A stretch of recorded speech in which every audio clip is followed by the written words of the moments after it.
While mindlessly scrolling on TikTok, I came across this video. The video was talking about disturbing books. They had all the usual ones, and then one I've never seen before. It almost looked like a children's book. And that got me thinking, what could possibly be so bad about this book? Please brace yourself. Also, another reason why I'm making this video is when I googled this book for more information, it was in the children's book section. If you Google this book, it will bring up children's media. Maybe because the spelling was so close to Blowy, but still.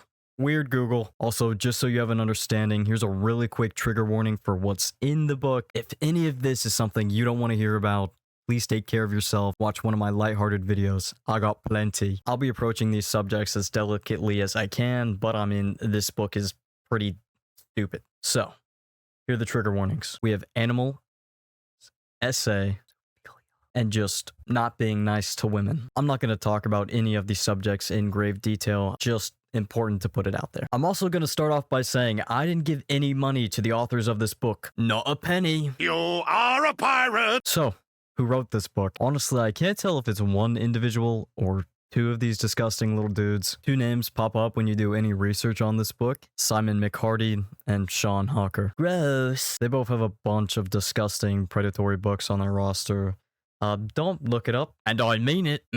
Don't read any of these. If you're curious, just take one little look at the description. It'll tell you everything you need. These authors are like the final boss of rage bait books. They literally have a book called We Don't Care If You're Offended. Not to mention most of the covers are AI art, so please don't purchase any of these books. Please don't read any.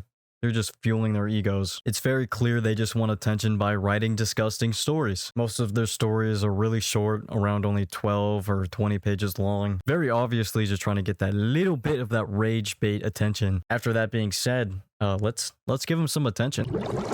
What is Blowy about? The story starts off with our two main characters. Well, our only characters, Dr. Gerald Hood and Leo, his teenage son. Cuddle in, my silly subscribers. Let Daddy tell you a story. Leo and his dad live on a remote island while his dad studies the wildlife because he's a marine biologist. Our main character Leo is struggling with growing up. Since it's just him and his dad on this island, he has no lady friends to harass. Leo takes a majestic run on the beach. He enjoys long walks on the beach and doing unspeakable things to sea life. He takes this walk on the beach to collect some seashells, and right before turning back, he spots a dolphin on the shore. He tries to help the dolphin by comforting her and attempts to push her back into the ocean, but he realizes he's not strong enough, so he turns around to go ask his dad for help. And I wish that was the end. I wish he went to go get his dad and they saved the dolphin.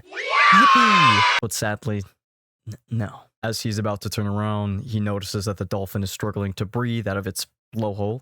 And he gets this crazy, wacky, kooky idea while looking at this dolphin. He does exactly what you think he does, right in the blowhole. After he finishes doing that to the poor little dolphin, he finally goes and gets his dad. They run out to meet the dolphin, and the dad notices that the dolphin's struggling to breathe. So he reaches in to unclog the blowhole. How do I say this? The dolphin blows all of his son's stuff. Gets all over his face. His father's face. Wonderful detail. I love that they had to write that in.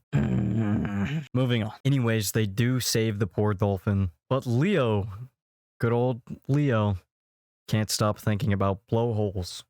It's kind of his new addiction. He starts to go just a little crazy. A few days pass, and then his dad brings to his son's attention that a whaling ship is nearby, and it's hunting a pack of whales. Thinking that his son is genuinely interested in marine biology and saving the animals, Leo convinces his father they need to go and save the whales, even though the only reason why Leo wants to go is because he's excited to see the whale's blowhole. So, making this video, Yep. So now they're going to go and try and save the whales. They get on their boat and head out to try and save the whales. They pull alongside one whale while harpoons are being launched at them from the whaling ship. Leo, being disgustingly clinically insane, he decides he wants to jump on the whale and fulfill his whaley needs. And he does so in front of everyone. The whaling ship and his father. I think this quote by his father really sums up the whole thing. Jesus Christ, boy.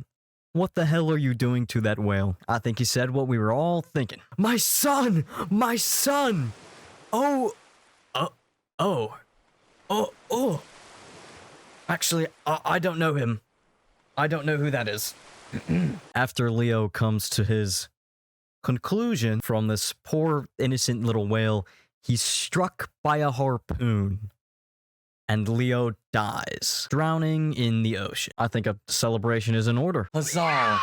Celebration. Get it? It's a Dickie's cup. Like Moby Dick. Thank God that's over. Did you make it through? Oh no. What's that? Welcome to Blowy 2, because the first one wasn't enough. You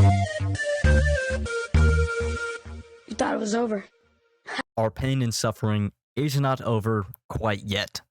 Brace for impact. Warren, the whale, is our main character of this story. This story takes place from a whale's perspective. Whale gets revenge. Warren basically has the same problem as our previous main character, Leo, did. Unfortunately. Out of the two, this one is definitely the most disturbing to me. This one is way worse in every possible way. I had to skip over so much of this one. It's gross. It's gross. So basically, Warren is sad from the lack of lady whales interested in his small, wonderful personality. So he and his brother decide to turn their attention to the humans on the beach. So gross. Whales only want one thing! And it's definitely not this. I can't even walk you through the second book because it is that repulsive. The whales pretend to be beached and then do a bunch of horrible things to women. That's it. I mean, that's the whole story. And you know, I've seen a lot of those videos talking about the scariest things in horror media. And towards the bottom of the iceberg, it just turns into violence against women. That's all this is. There's no story here. There's no substance. It's just whales attacking and doing not great things to women. Oh, and strangely making fun of people with disabilities. They do that quite often. Don't really know what the purpose of that was, but fits their character, does it not? And for me, there's been some horror movies that I've instantly turned off just because they're not scary. It's just women getting attacked. So, because they aren't scary, it's just, Look at me do this devious thing to this woman. Hee hee hee. to each his own.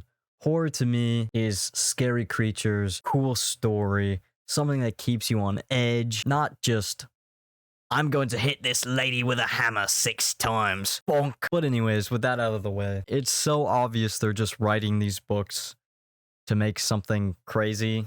I mean, the second whale character has an obsession with sticking things in castles, like bouncy castles, the Disney castle at one point as well. They're just horribly written. It's giving 5th grade book report. However, after the whales are done with their rampage, they say this one line was the only thing that was tolerable throughout the whole entire book. It's this: we're not done yet. We're going to rescue Dad from SeaWorld. So they're a SeaWorld hater, yet they write books about animal. Okay, buddy. Back it up. So, should you read these? No, absolutely not. But I hope this video answered your curiosity if you've been getting these on TikTok.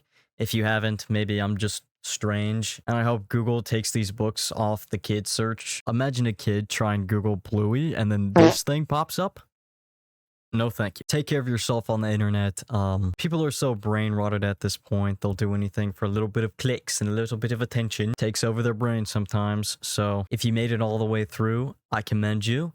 You brave, brave soul. I need to watch some My Little Pony to cleanse my soul. I need to learn some friendship lessons. And I need to watch everything I have ever owned. Hopefully next video will be about a little something less gross and disturbing. I don't support anything in these books. Reason why I didn't give them any of my money. Please leave your suggestions down in the comments for what I should cover next. I'm open to anything. I mean, I read this, so can't get much worse. Thank you guys so much for watching, and Same time next week. Let's see my mood.